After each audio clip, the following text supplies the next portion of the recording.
Cricket की दुनिया की दिलचस्प बात, चचा और भतीजा दोनों एक साथ खेलने के लिए पहुंच गए।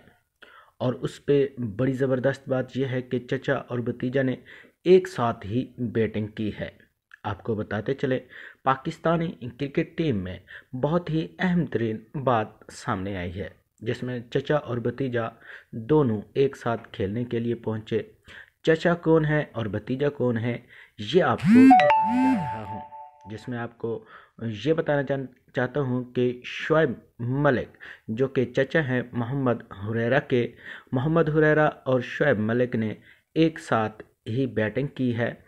आपको इस बात का अंदाज़ा हो चुका होगा कि शोएब मलिक अभी भी कितना अच्छा खेल रहे हैं और अपने आप को बड़ा फिट रखा हुआ है। दोनों चचा भतीजा ने बड़ी अच्छी तरह से बैटिंग की है। आपको बताते चलें कि चचा और भतीजा दोनों एक साथ क्रीज पर पहुंचे और उन्होंने अपनी बैटिंग की है। और शोएब मलिक अभी तक अपनी बैटिंग ज़बरदस्त तरीके से सर अंजाम दे रहे हैं और उन्होंने अपने भतीजे के साथ ये जो मैच है ये खेला है और चचा और भतीजा ने दोनों मिलकर बैटिंग की है।